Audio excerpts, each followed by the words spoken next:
Hello all you fellow knitters and hookers! Do you know what one of the best things about Christmas is? You can just put on a Santa hat when you can't be bothered to sort out your hair. And that is what I'm doing today! No, what we're doing today is this. I recently watched this video by a channel called the Stich, which was all about Sashiko, which is a Japanese embroidery technique. And I'm not a sewer, I'm not an embroiderer, no. But what I am is a crocheter and a knitter. So I thought, how can I adapt this ancient Japanese embroidery technique into knitting? And this is what I came up with. It doesn't follow all the rules of Sashiko, but it looks similar and it's really easy to make something that could be quite plain into something quite beautiful, in my opinion. Okay, before I show you how to make this coaster, or is it a doily? I just want to say that although you will be able to make this after watching this video, this is more of a technique that I've come up with, which I think you could apply to lots of different kind of things. For example, this might make a lovely bag, or if you're a big knitter, what about a jumper or a kimono? Okay, let me show you how to do this. Before we get into this tutorial, I just wanted to show you some of my other samples. So when I first saw the video on Sashiko, I thought I could try and replicate it using tapestry crochet. And this is what I came up with. And I think you can kind of see the pattern. I actually made a few mistakes, but I don't really think it embodies the Sashiko experience, the Sashiko vibe. So then I thought, what if I do a plain panel and just embroider on the Sashiko design? And I think you can see here it's much more similar to the traditional Japanese Sashiko, but because my single crochet stitches are a certain size, my embroidery stitches are quite large. So I feel like you don't get the same kind of intricacy vibe. So the next thing I went to was knitting. So this wasn't hand knit, this was actually knit up on my knitting machine, which I haven't actually shown yet in a video, but stay tuned. This, I think, is absolutely beautiful and was exactly the vibe I was going for. And then this is what it looks like on the back, and I actually preferred this side of the work. This panel was using tuck stitches, which is very easy to do on a knitting machine, but I found very difficult to do by hand with needles. So I just did stockinette stitching and stitched up the pattern on that. And I mean, it's okay. It was very difficult to see where I needed to put my needles in each stitch. And I just think, like with this border, it's kind of taking away from the design. This is also stockinette that I did on my knitting machine. And because the knitting machine does kind of tighter stitches, I think the pattern's more visible, also the color combination. But I still didn't like it on the stockinette. So what I came up with was this, where I'm knitting and purling each alternate stitch, which I'll show you in a minute. And this way you only sew into the knit stitches and forget about all the purled bumps, and this makes the embroidery so much easier. And on the way I also made this sample and this sample. I just want to show you all these samples to show you that when you come up with an idea for something, it might take you a little while, but don't give up, because at the end of the day, you might be able to come up with something beautiful. Alright, that's enough rambling from me, let's get into the tutorial. So to make this coaster, you're going to need size 4mm knitting needles, a 4mm crochet hook. Yes, I'm using a crochet hook even though this is a knitting video. Optionally, a 5mm crochet hook, and I'll show you what that's for later on. You're also going to need some yarn. I'm using acrylic DK weight yarn. This is from the Women's Institute. It's the cheapest yarn you can buy at Hobbycraft.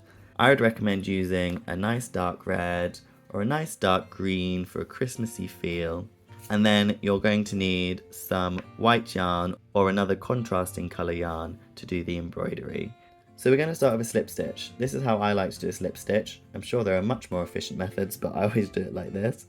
I wrap the yarn around my finger, then I take it off my finger, holding the cross point with my thumb and index finger, and then the tail end I kind of just push through the hole with the index finger of my other hand and let go of the cross point and pull that through, and then pull on the working yarn to get a slip knot, kind of like that. And then I'm going to pull the tail so it's not as large.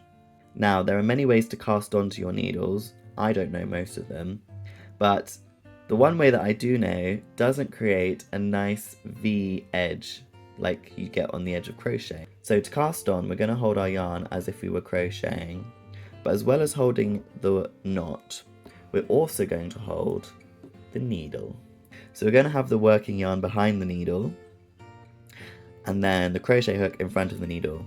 And we're going to wrap the yarn around the needle as if to chain stitch, and we're going to pull a loop through this slip stitch.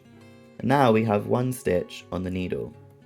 We're going to move our yarn behind the needle and repeat. Wrap, pull through. And move our yarn behind the needle. Wrap, pull through. And move our yarn behind the needle, wrap and pull through. And this is how we're going to cast on, and this gives us a lovely cast on edge with little V's. So I've got 4 on here and I want to cast on 20. So I'll meet you back when I have 20 stitches on my needle. Okay, I now have 20 stitches on my needle, and I always like to double check, recount. I've definitely got 20. And we still have 1 stitch on our hook, which we are just going to slip over the top of the needle to make 21 stitches. So this pattern calls for 34 rows, and every single row is knit the same way. So for people who already know what slip stitch as if to purl, a knit stitch and a purl stitch already are, what you're going to do is you're going to slip stitch as if to purl the first stitch of every row, and then alternate between purl stitch and knit stitch until you get to the last stitch, which should be a knit stitch. So purl, knit, purl, knit, purl, knit, purl, knit, until you get to the last one, which should be a knit stitch. So if you already know how to do that, you can skip to the cast off chapter, and I'll show you how I'm casting off this work, and then we'll move on to the embroidery. If you don't know how to slip stitch, purl or knit, let me show you how to do that now. So the first stitch of every row is a slip stitch, as if to purl. What this means is we're going to put our right needle through the stitch from right to left and in front of the left needle, and we're going to pull this stitch off the left needle onto the right needle, and that's it. Our next stitch is a purl stitch. So for a purl stitch, we want the working yarn to be coming out of the front of the work. Currently it's coming out of the back of the work, so what we're going to do is just bring it through between the 2 needles. So I'm just going to bring my working yarn through to the front. I've just given that slip stitch a tug. We want to make sure this slip stitch doesn't get super loose at any point, so let's give it a tug. Here's how we do a purl stitch. We insert the right needle into the stitch from right to left and in front of the left needle. Again, I'm pulling on this slip stitch. We want to keep it nice and fairly tight. Nice and fairly tight. Now we're going to wrap our yarn around the right needle, and we're going to do it in an anti-clockwise direction. Now we're going to pull the right needle back out through the stitch we went through in the beginning, but catching the working yarn which we wrapped around it. To achieve this, you want the tip of your right needle to always be touching the shaft of the left needle. Did you say shaft? That will look something like this.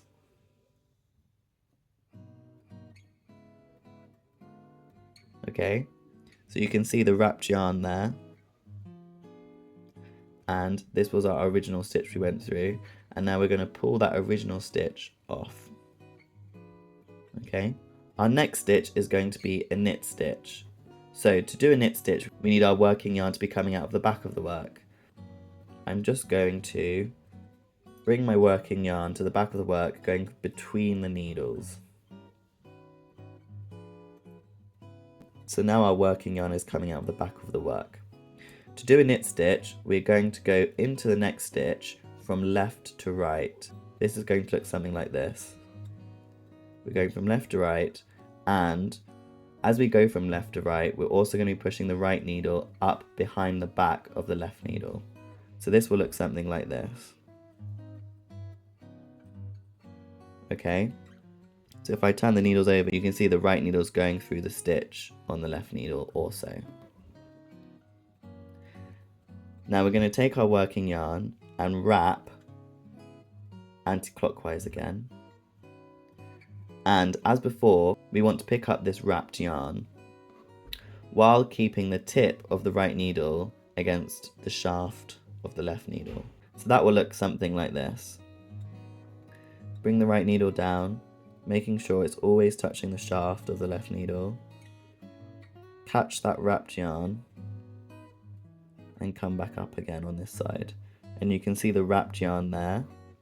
Here's the original stitch, and we're going to pull that original stitch off the left needle like this.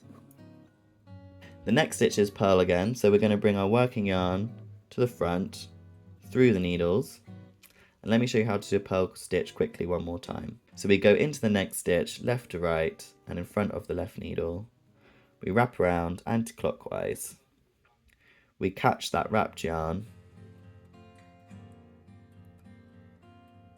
and then we bring the original stitch off the left needle.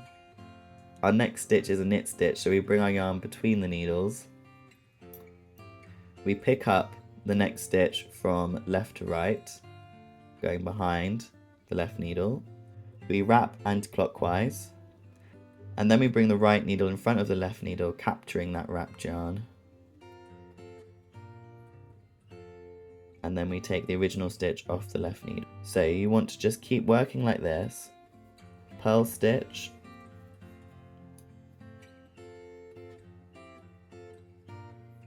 knit stitch, alternating between purl stitch and knit stitch until you get to the end of the row. The last one should be a knit stitch, and if you ever get distracted and you're like, ooh, what should the next stitch be? You can always count from the last one. So knit, purl, knit, purl, knit, purl, knit, purl, knit, purl, knit, purl. So the next stitch should be a purl stitch, so I can bring my yarn in front and I can do a purl stitch. Okay, and we want to do 34 rows, and I'll meet you back when you've done that. Okay, so here are my 34 rows of knits and purls. This is what this should look like. And I'm going to show you two techniques for casting off. So the usual cast off technique I don't particularly like, but this is how you do it. We're going to slip the first stitch as if to purl, as we have been doing throughout the work. And the next stitch is a purl stitch. So we're going to bring the yarn to the front of the work, and we're going to purl this stitch as normal.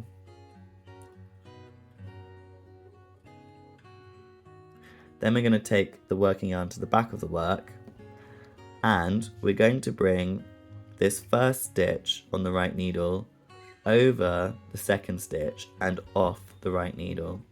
So to do that, you go in with your left needle from left to right, and you kind of pull on the working yarn to try and stop this needle from coming off, and you kind of slip that over the first one. The next stitch should be a knit stitch in our pattern, so I'm going to knit it, put my left needle into the first stitch on the right needle and slip it over the second stitch, like so. I find this a little bit difficult to do, so what I like to do is use a 5mm crochet hook. We started with a 4mm crochet hook, but I find when you cast off of a 4mm crochet hook, the stitches at the top are tighter than the stitches on the bottom, so I've gone up a hook size.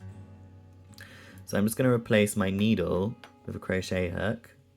The next stitch should be a purl stitch, so we're going to bring our working yarn between our hook and our needle, so it's coming out of the front of the work, and we're just going to purl this stitch as we would as if you were just using a knitting needle. We're going to bring the working yarn behind to the back of the work And now we can just slip stitch with our crochet hook. Continue like this until you have one loop left on your crochet hook. And I'll meet you back when you've done that. Okay, so I've cast off all of my stitches and we have one loop left on the needle. So all we're going to do is chain one, pull that loop nice and long, about 10 centimeters. We're just going to cut the yarn and pull on what was the working yarn, and we can hold this last slip stitch here before the chain stitch and then pull that chain stitch tight. And now we've essentially made a lovely coaster, and all we have to do now is embroider it. One thing that I did forget to mention at the beginning of this video is that we're going to need a tapestry or darning needle. I suggest using a blunt one. I only have a pointed one, so I'm going to show you what I do when using a pointed tapestry needle. So here we have our stitch pattern, and we're going to work this like dot to dot. So we're going to start from 1 and go down to 2, go under the work to 3, go down to 4, under the work to 5, to 6, under the work to 7, to 8, under the work to 9, to 10, under the work to 11, to 12. Okay? And the astute of you might be aware that we haven't actually covered all the lines yet. So then, with a new piece of yarn, we're going to start from A, go to B, under the work to C, to D, under the work to E, to F. These circles equate to the stars, and these lines equate to the lines. This embroidery pattern will be available on my newsletter in a stunning digital version. Okay, let's get sewing. And the first round is longer than the second round, so I've got a relatively long piece of yarn here, but not too long so it won't get too tangled, hopefully. When you finish your work, you should have both tail ends on one side of the piece of work. Now, we need to remember which edge is the cast off edge and which was the cast on edge. So I've been playing around with this piece and I've completely lost which end is the cast off and the cast on edge. So how you can tell which end is the cast off edge is if you look at the V's along one of the edges where there's a tail, you can see that here is a V and the point of the V is here and it kind of opens up towards this side, and here's another V and it kind of opens up. We know that if the tail end is on the open side of a V, this is the cast off edge. If we look on this side, the tail is on the narrow part of the V side, so where the V comes from. So we know this is the cast on edge. The reason we want to know that is so that we can tell which is the side of the work we want to embroider onto. We want to have our cast off edge at the top, and we want to have the tails on the right, and we want to embroider with this side of the work facing us. This is because this will center the embroidery. If we do it on this side, the embroidery will be slightly towards the bottom or towards the top. Okay, so cast off edge at the top and tails to the right. Before we start the embroidery, I need to show you exactly where we're going to be inserting our needles, because as you can see there's quite a lot of holes here, but we need to be inserting the needle into a specific place. If I bring the work a little closer, we can see a lot of purl bumps. So this is a purl bump, this is a purl bump, this is a purl bump. We're going to essentially ignore these purl bumps. What we're focusing on is the thing directly above a purl bump, which is a knit stitch. Can you see here? If I stretch open the work, you can kind of see just above a purl bump is a knit stitch. So we want to be going into this knit stitch, and there's kind of like 2 holes above each purl bump. If you can see here, there's a hole and there's a hole. We want to be going into the bottom one of these because that's the knit stitch. Okay, so if we wanted to go through there, and then if we had to go, say for example, up to the next knit stitch, that would be here. So you're touching the needle to the purl bump and then going into the hole directly above it. we're going to follow this pattern starting from 1, so we need to find where is 1 exactly on this piece of work. 1 is on the second column. We're going to go into the 5th knit stitch from the top. So we're going to ignore all the purl bumps in this embroidery technique and just count the knit stitches. So there's a purl bump here at the top, then there's 1, 2, 3, 4 knit stitches, and we're going to go into the 5th knit stitch. We're going to go from the back of the work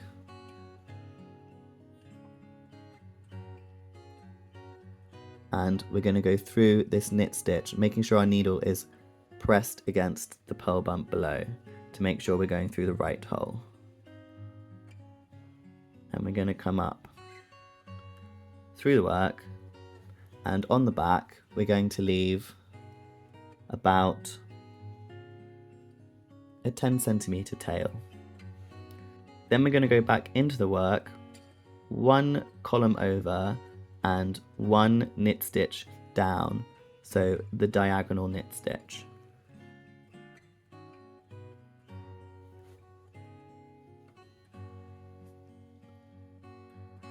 And this creates our first line, which is here.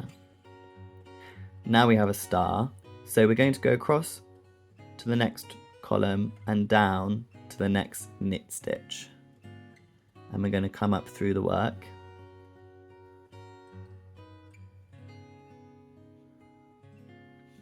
Now a star requires us to miss out a column.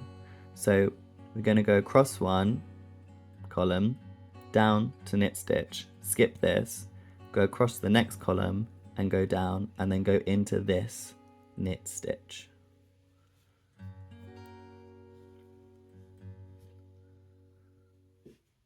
And then we're going to go across 1 column, down, and come up through this knit stitch.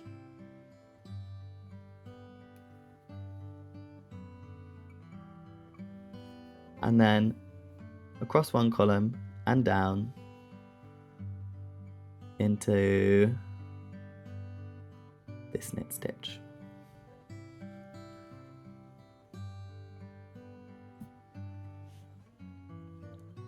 And then we're going to go across 1 and down 1, coming up through this knit stitch. These are all on that same diagonal of knit stitches. And now we want to make our center star here, so we're going to go across 1, down 1, skip this knit stitch, across 1, down 1, and go into this knit stitch. And don't pick up your tail end like that. Cross 1, down 1, come up,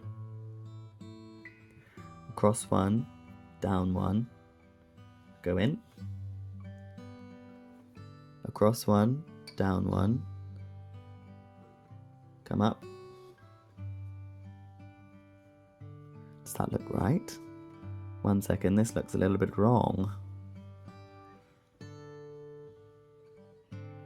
I think what I've done here is I've accidentally gone down 2 knit stitches. Okay, it's good to make a mistake because now I can show you how to take out the work if you make a mistake.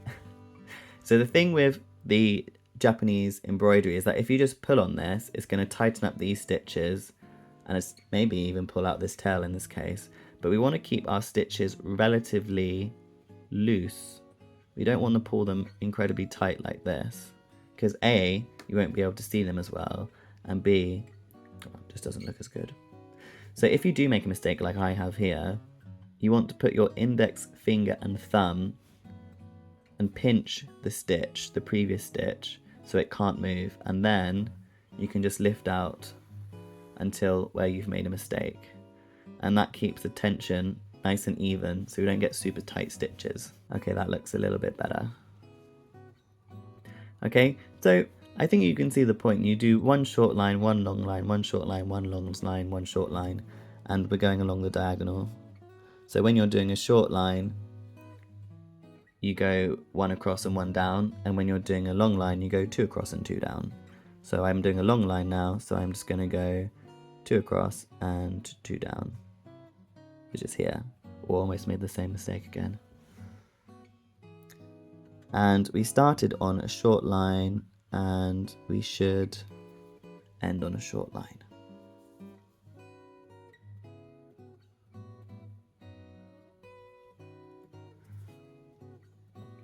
Like this. So now if you look at our pattern, we've reached number 2 and now we want to go up behind the work to get to number 3. So number 3 is in the same column as number 2 and we're going to go up, skipping 1 knit stitch, 2 knit stitches, and we're going to go into the 3rd knit stitch from behind.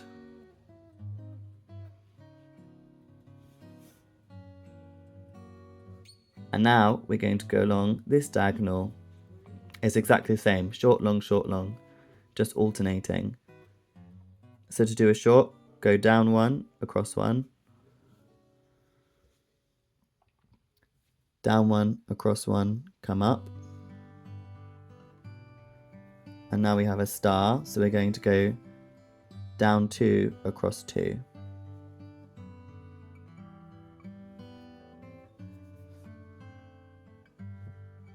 And then we have a short.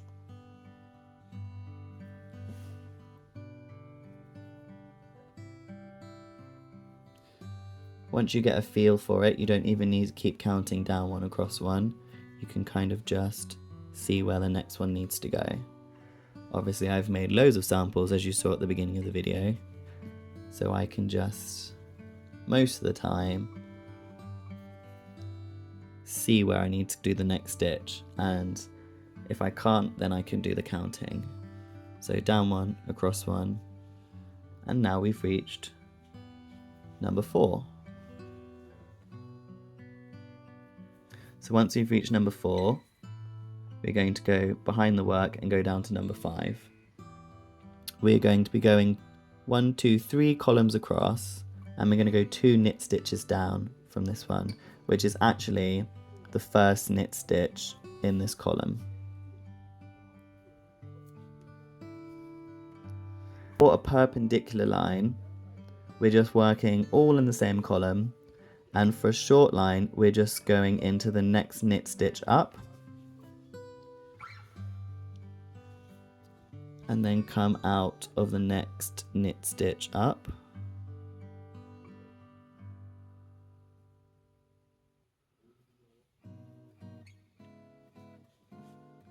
And for a long line, we're going to be skipping 1 knit stitch, which is behind this diagonal line here, and going into the next one.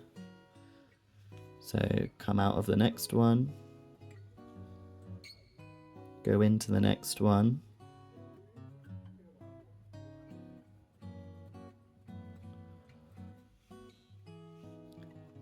come out of the next one, skip 1, go into the next one.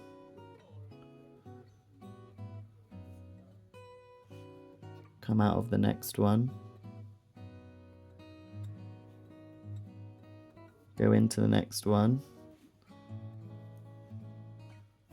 come out of the next one, skip 1, and go into the next one.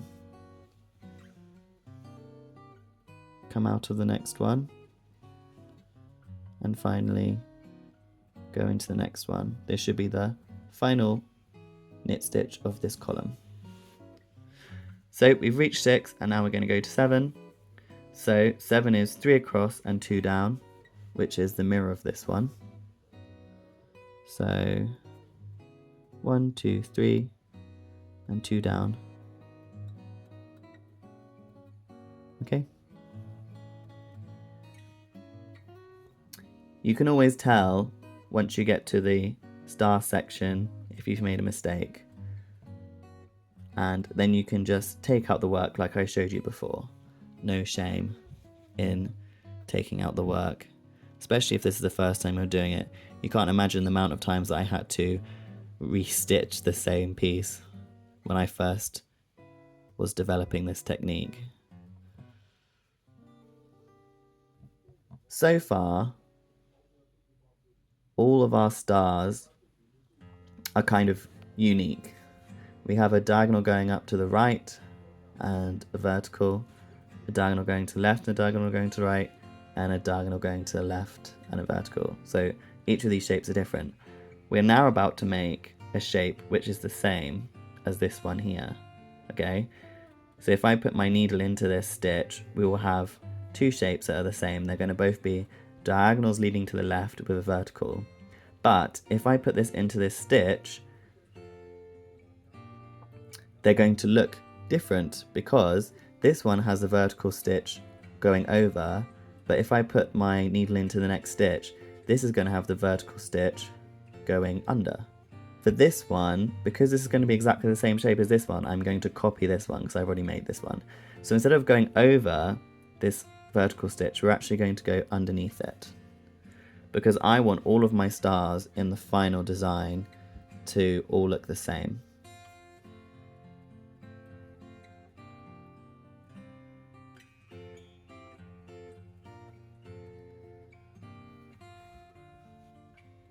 So from now on, from this star onwards, just keep in mind that you want all your stars to have the same look to them.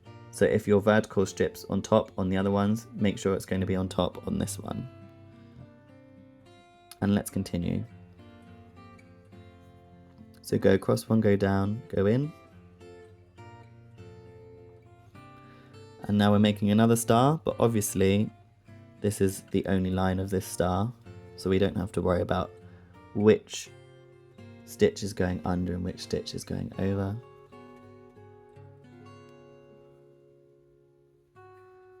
And then we've reached number 8.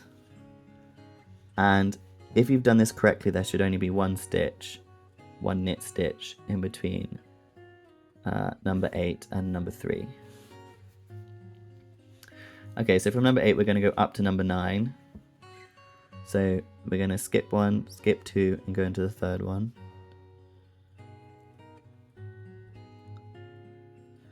And now we're going to work our way down diagonally. So over 1, down 1, go in. Over 1, down 1, come out. Over 2, down 2, go in.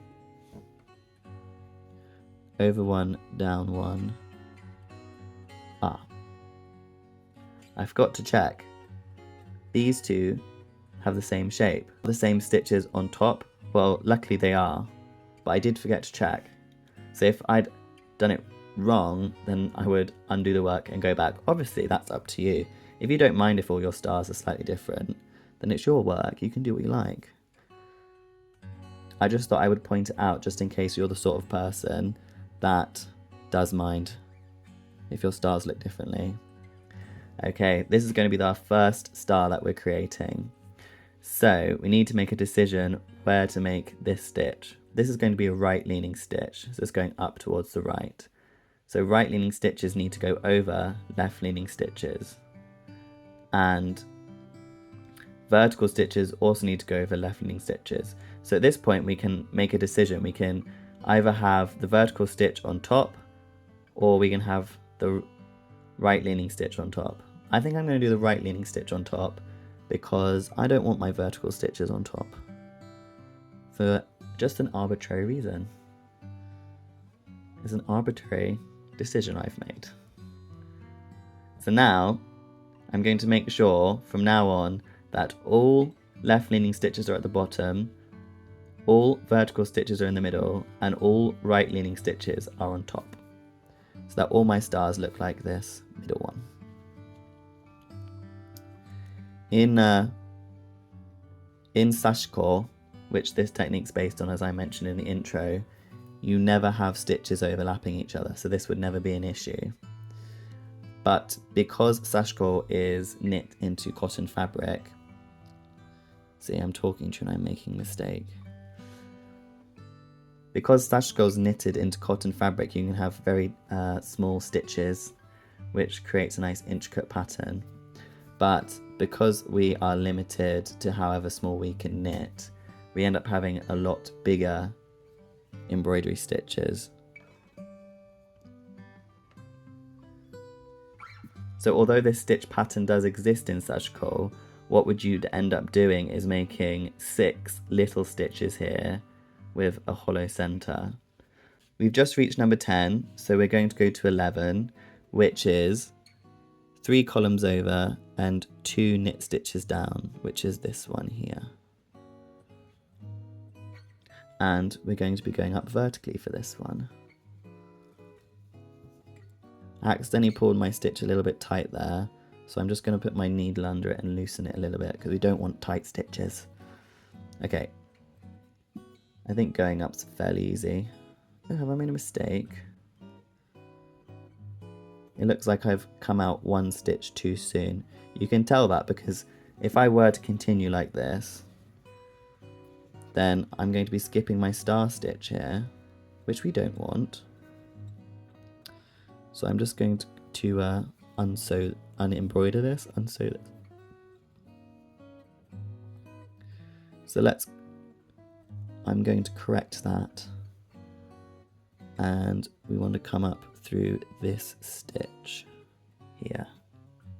So it's very useful to use all of your other stitches as reference once you've done this original diagonal line.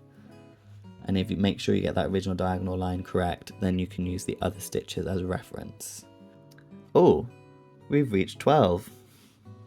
So now we can take our needle off of our yarn, turn the work over, and we're just going to tie a knot in these 2 pieces, in these 2 tail ends. Just start very gently. You want to get the same tension as these 6 other long pieces that go behind the work. So start very gently and then tighten this knot very gently. And then when you've got it most of the way, then you can pull a little bit more. And make sure your tension's fine. This one got a little bit tight, so I'm just going to pull it a little bit. Okay, that looks good. I'm going to cut another piece of white yarn, but this one doesn't need to be as long, so I'm only going to cut this about 50 centimeters. You just want to start at A, which is 3 stitches over, 2 stitches down, just as they've always been, and then go to B. Okay, so I've reached point B on our diagram here, and we're going to skip 1 knit stitch, and then we're going to come up the knit stitch below that one.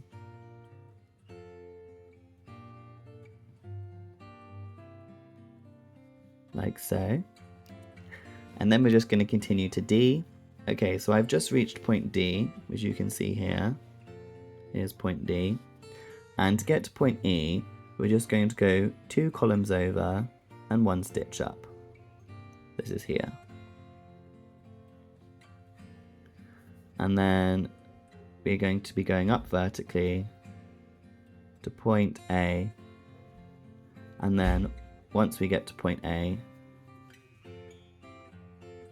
we're just going to tie off the work in the back as we did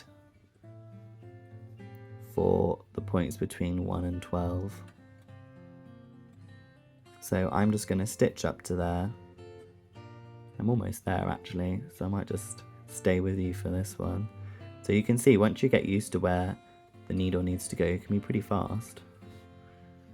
And there you go. The only thing is I wasn't paying attention to, are all my stars the same? And no, they are not. Am I going to worry about it? No, I cannot be bothered. And if you actually look at my original piece, I also made the same mistake on that one. So now you know what kind of person I am. Now we're just going to weave in the ends. Here's how I like to weave in the ends. For this white tail, all I'm going to do is I'm going to go up these 3 back bumps directly above where I've tied the knot. 1, 2, 3. Oh, by the way, I've just realised I haven't told you what I do when I use a pointy needle, even though I said I was going to.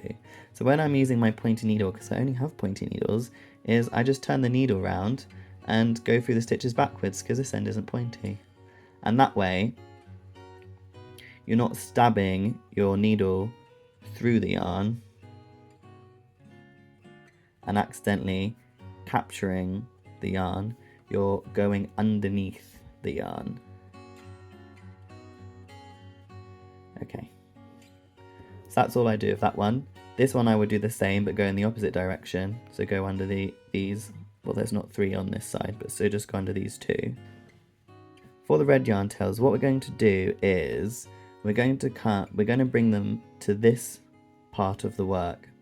This one will be the same, so we want to come through this first V on the side of the work, and we're just going to go through the leg closest to the back like this.